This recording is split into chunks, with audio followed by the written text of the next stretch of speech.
Selamat datang di kelas beban pesawat terbang tahun akademik 2021-2022. Selamat bertemu kembali dengan saya, Dwi Hartini, sebagai dosen pengampu pada mata kuliah ini.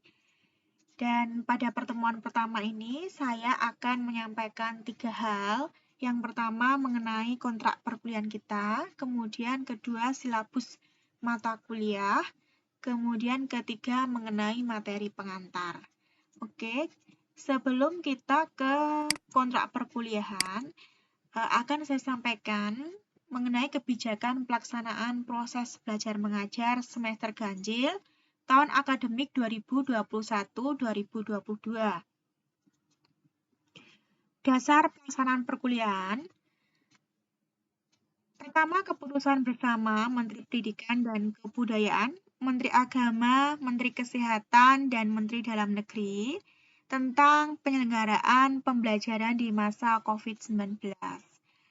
Kedua, Instruksi Menteri Dalam Negeri RI nomor 22 tahun 2021 tentang pemberlakuan pembatasan kegiatan masyarakat level 4 COVID-19 di Jawa dan Bali.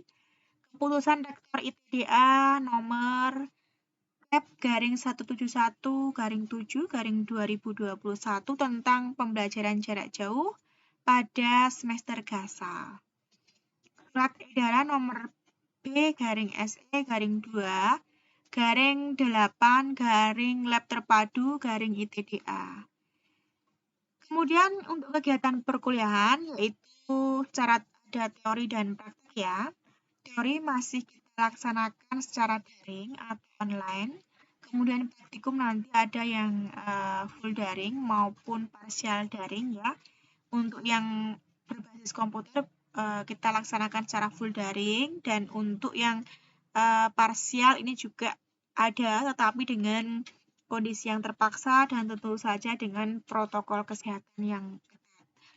Nah, untuk yang mata kuliah kita, beban pesawat terbang, itu mata kuliah teori ya, jadi kita laksanakan secara online, jadi masih secara daring gitu. Untuk perkuliahannya, pertama kita ke jadwalnya dulu. Jadi untuk awal perkuliahan ini pada minggu ketiga ini ya, untuk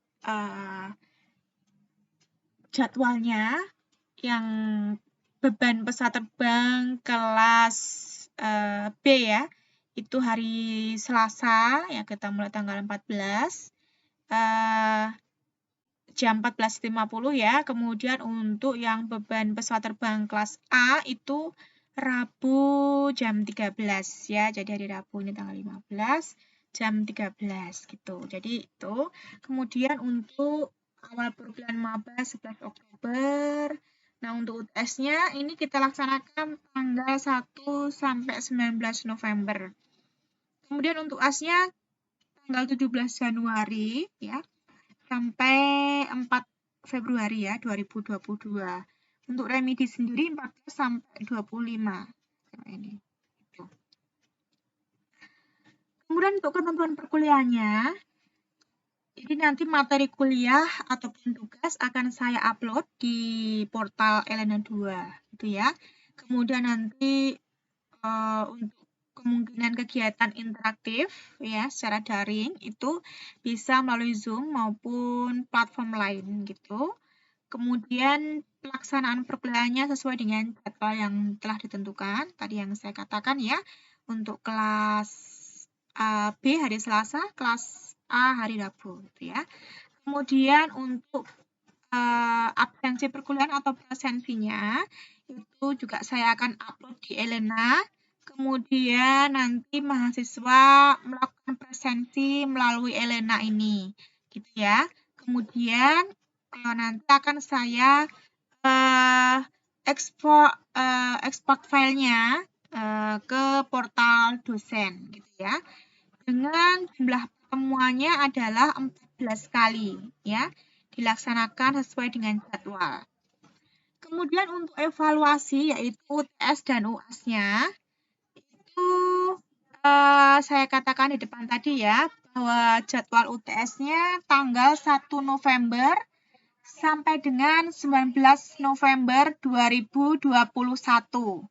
Jadwal UAS-nya 17 Januari sampai dengan 4 Februari 2022. Ya. Kemudian dengan ketentuan dari UTS dan UAS-nya, nanti soal akan saya upload juga ke Elena.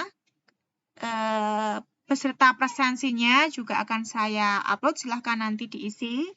Kemudian nanti untuk input nilai UTS dan UAS-nya itu pada portal dosen, dan Anda bisa nanti untuk melihat di portal mahasiswa itu. Kemudian untuk nilai akhir dari mata kuliah ini seperti biasa saya nyatakan dengan huruf, yaitu A, B, C, D, E, gitu ya. Kemudian bobotnya ini masih sama, kalau di kelas saya kehadiran 15%, tugasnya 25, UTS-nya 30, UAS-nya juga 30. Kemudian untuk nilai akhir ya otomatis ini yang akan diisi sistem dengan ketentuan kalau huruf A itu nanti artinya di sini Anda bisa mengartikan ya 80 sampai 100, kemudian B 65 sampai 79,99.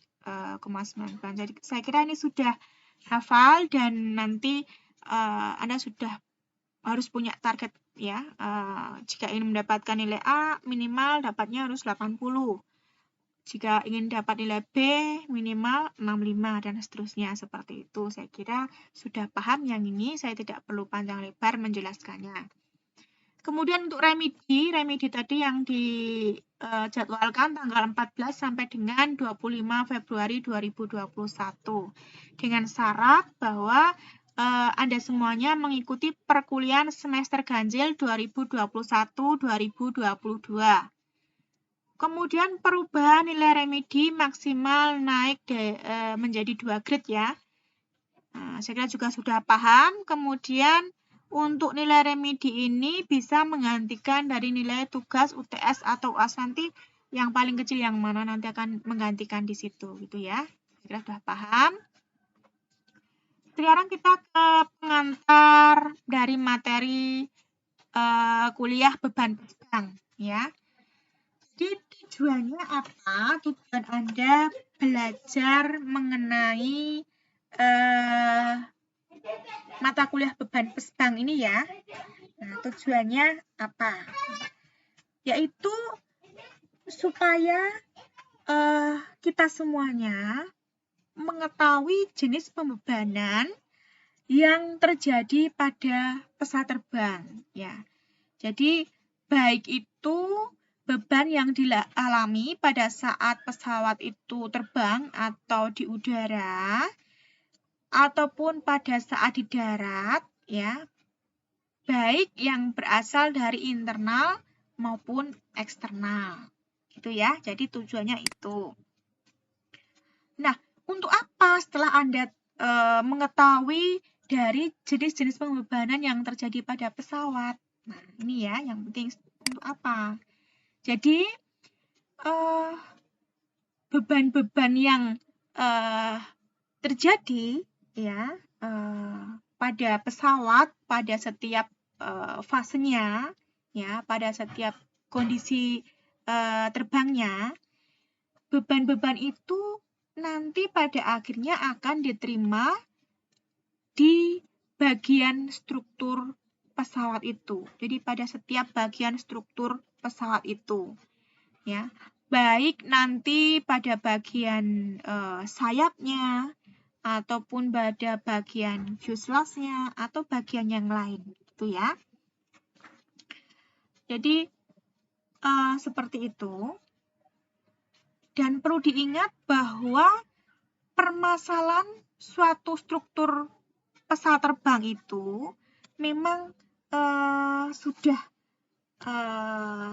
menjadi permasalahan yang sejak lama gitu ya. Nah, jadi permasalahan itu khususnya akibat dari pembebanan-pembebanan yang terjadi atau diterima oleh pesawat tadi, gitu ya. Sehingga apa? Sehingga nanti pesawat ini harus memenuhi dari kriterianya. Jadi kriteria atau persyaratan suatu pesawat ya. Jadi kriterianya apa saja gitu ya. Jadi pesawat tadi harus memiliki kriteria kekuatan statik, kekuatan dan juga load spektrumnya ya. Jadi kekuatan statik ini berkaitan dengan kemampuan pesawat untuk menerima beban yang sangat tinggi ya. Jadi itu beban perancangan statisnya ya. Jadi static design load-nya gitu ya. Kemudian selain itu juga harus memenuhi kriteria kekuatan fatigue. Nah, kekuatan fatigue ini yaitu ketika pesawat itu mampu menerima beban fatigue ya. Jadi beban yang berulang ya. Beban yang berulang pesawat ini harus mampu ditahan oleh pesawat tadi ya, gitu. Sehingga pesawat memenuhi kriteria kekuatan fatigue. Kemudian untuk fatigue load spectrum ini berkaitan dengan perhitungan beban dilihat dari segi harga maupun dari segi frekuensi keterjadiannya, gitu ya. Oke, jadi seperti itu untuk penjelasannya mengapa Anda di sini perlu untuk mengetahui jenis-jenis pembebanan yang terjadi pada pesawat, baik pada saat pesawat itu di darat maupun di udara, gitu ya. Jadi yang saya katakan bahwa beban-beban yang ada tadi itu diterima oleh setiap bagian struktur dari pesawat itu, ya, yang nantinya akan mempengaruhi dari kekuatan statik, kekuatan fatigue, dan fatigue load spektrumnya, gitu ya. Kemudian sebagai syarat dari suatu struktur itu biasanya adalah ringan tetapi memiliki kekuatan yang tinggi. Jadi ringan tapi kuat gitu ya. Sehingga untuk merancang dari pesawat modern yang saat ini ada itu biasanya menggunakan konsep dari struktur ya yang ringan gitu ya. Biasanya menggunakan ini ya, dilengkapi dengan rib, spar, dan lain sebagainya gitu ya. Nah, seperti itu. Oke, semoga Anda paham ya dengan yang saya sampaikan ya. Kemudian kita ke pembebanan pesawat ya, pada pembebanan pesawat. Tadi saya katakan bahwa pembebanan yang terjadi pada pesawat itu bermacam-macam ya. Ada pembebanan pada saat terbang atau flight loads ya. Kemudian pembebanan pada saat di darat dan juga mungkin nanti ada pembebanan lain-lain gitu ya. Nah, beban-beban pada pesawat itu tadi umumnya dihitung untuk setiap kondisi terbangnya ya. Jadi beban-beban yang terjadi pada pesawat tadi itu berbeda-beda untuk setiap kondisi. Mulai dari taxi, take off, hingga landing kembali. Ya. Jadi berbeda-beda gitu ya. Sekarang kita lihat dari fase yang pertama dulu. Ini fase pre-flight-nya. Ada beban apa? Di sini ada beban ground loads, beban darat, yaitu ada handling loads dan taxiing loads, gitu ya. Kemudian pada saat kondisi di udara ya, mulai dari take off, climb, cruise, descent, dan approach. Nah, ini ada beban apa saja? Ada steady horizontal loads, yaitu di sini beban pada saat pesawat ini cruise, gitu ya. Kemudian untuk manuver loads, ya beban pada saat pesawat manuver, gitu ya. Kemudian gas loads. Nah, beban gas ini nanti berkaitan dengan turbulensi ya, dengan adanya turbulensi. Kemudian pada saat landing, nah ini kita sebut juga nanti beban pada saat di darat ya. Jadi pada saat di darat ada beban di sini ya, ground loads dan juga landing load ini. Gitu. Kemudian selain beban-beban ini tadi, ada juga beban lain, yaitu ada beban cabin pressure, acoustic fatigue, ground air, ground cycle, gitu ya.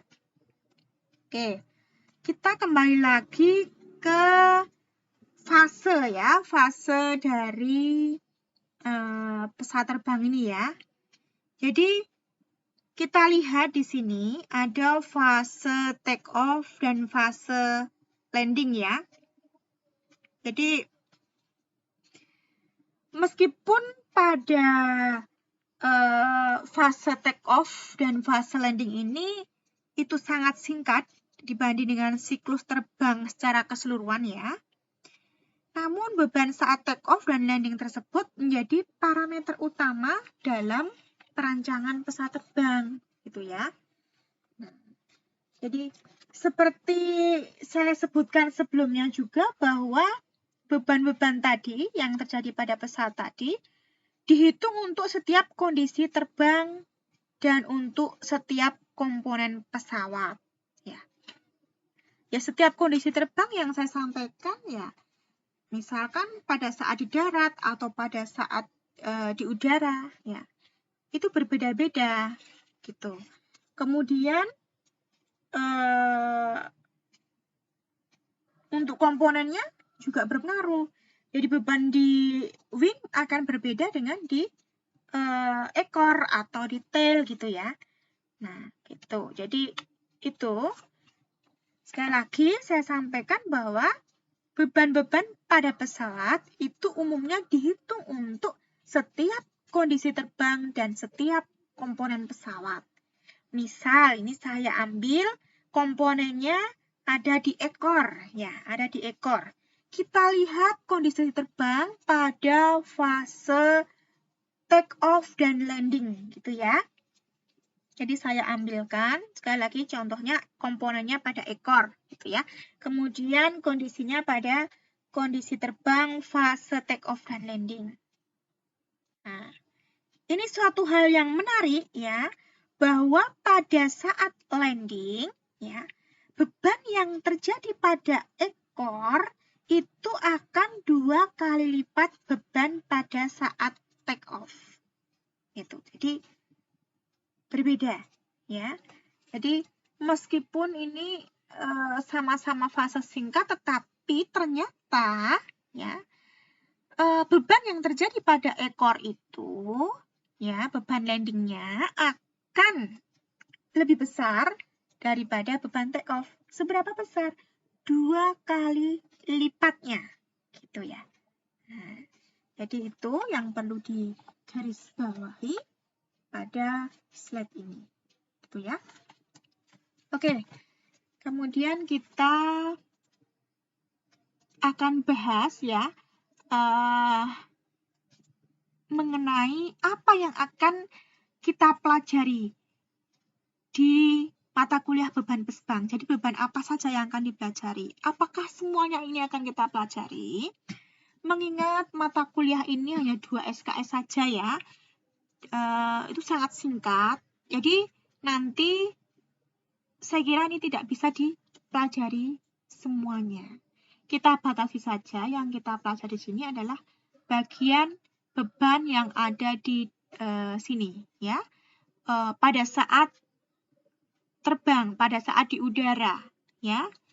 Nanti ada steady horizontal load, manuver load, gas load gitu ya.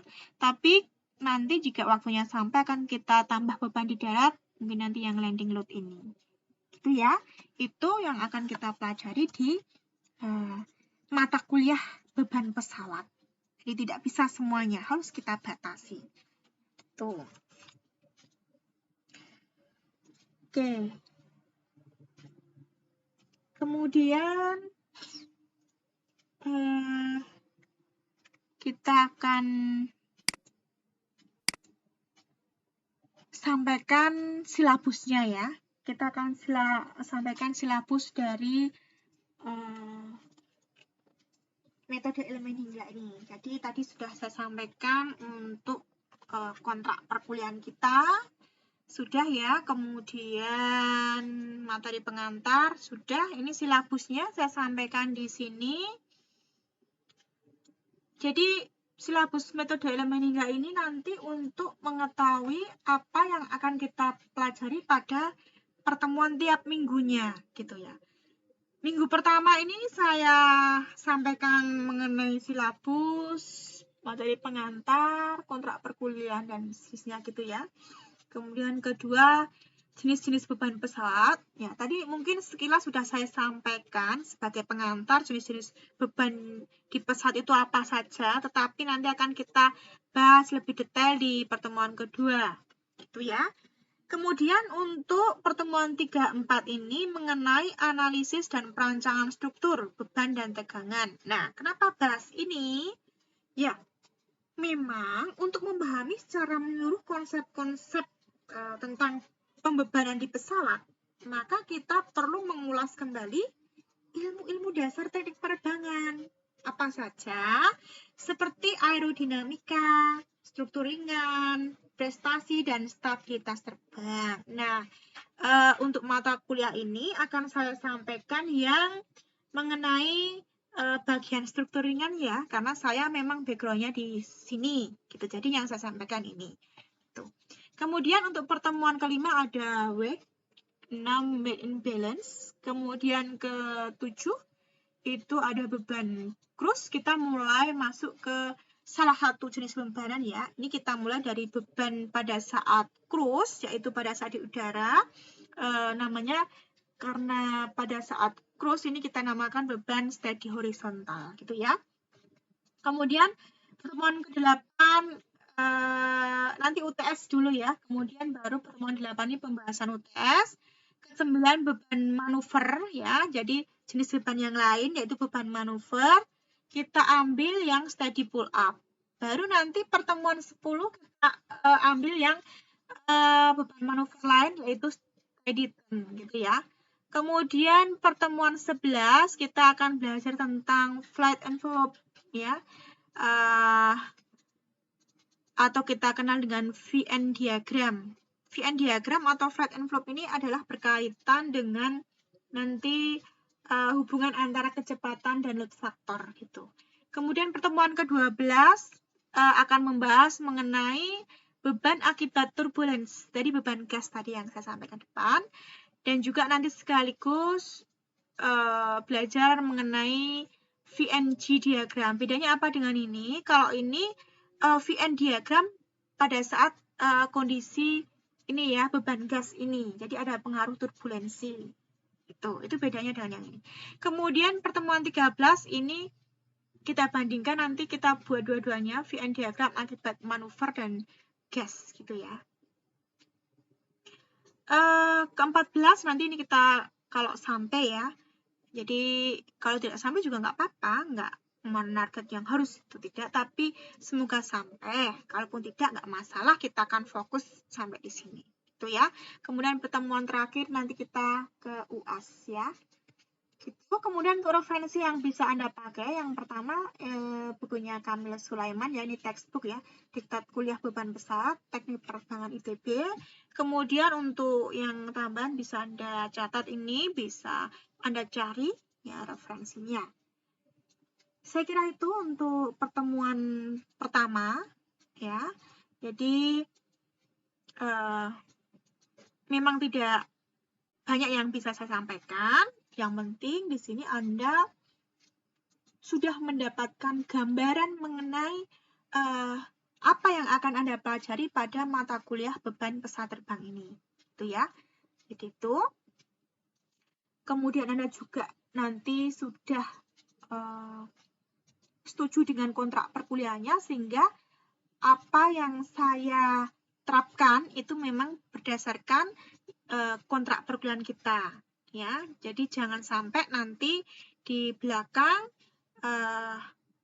belum tahu ya kontrak perkuliahannya seperti apa, sehingga nanti Anda jangan sampai ya melanggar dari kontrak perkuliahan itu yang nantinya akan merugikan Anda sendiri begitu. Kemudian untuk silabusnya, nah itu sebagai pedoman Anda, persiapan Anda sebelum memulai mata kuliah pada pertemuan selanjutnya. Jadi disiapkan dulu supaya pada pertemuan selanjutnya Anda sudah dapat pandangan gitu ya. Dan nanti silakan Anda bisa bertanya jika belum jelas. Begitu saya sampaikan. Terima kasih. Semoga Anda jelas dan saya ucapkan selamat belajar. Terima kasih.